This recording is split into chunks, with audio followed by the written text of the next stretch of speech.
Ahanba Oina Fashion Designing ki College ama Oiriba Daylark Institute of Fashion Designing THOUBAL OKRAM ki NOUNA SABA LOIRABA building asi HOUNABI MATUNG ina KHANGABOK Assembly Constituency ki MLA OKRAM SURJAKUMAR na SANGDUNA College ki authority da KHUTSINNAKHRE College ki building sangaba ki thoram aduda MLA OKRAM SURJAKUMAR na athoiba mitung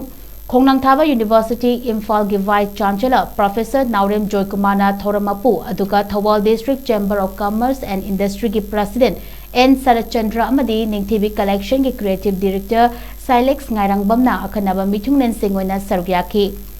Thorom ki saruk ama oina athoiba mithungna ribbon kakchuna college ki building adu sangabaga loinana athoiba mithung singna college asibu mai paknaba hotnabada chauna mateng pangkiba promoter sing college staff sing handok thoidoklaba mahiroi sing amadi college asigi pass out mahiroi singda achamba khudol sing tamduna pongning thogatki thoromaduda wakangnaduna MLA Surjakumar na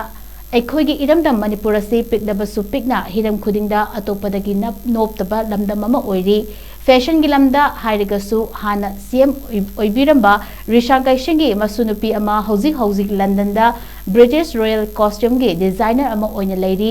hiram khudingda sports da education da art and culture da iramdam masigi ireicha singi thoidok hendok laba kaya mahusana yaujarakli masibu hena chawkhat hananaba amadi yokhananaba hotnabada aikoi pumana sarugyasi haina appeal tawki picture Oiriba taradasu koi kisida wa e ni yaujo haida international level da any field da either it may be medical field or scientific field or sports da other culture da wo aduna akoi si toge hai kan taragadi koi sai ko da thagat chai de hai ni bayam adu kudhoriba hulaiba akoi talent bayam sindana hai jabai wa even Manipur ki OKRAM Manipur ki passed over National School of Drama National School of Fashion Institute में हायरो मैं हम हल मैं हम कोई problem ना है ऐसा संस्थान में fashion and कोई की art and culture कोई की film institute में चीज़ों ने हमको related कोई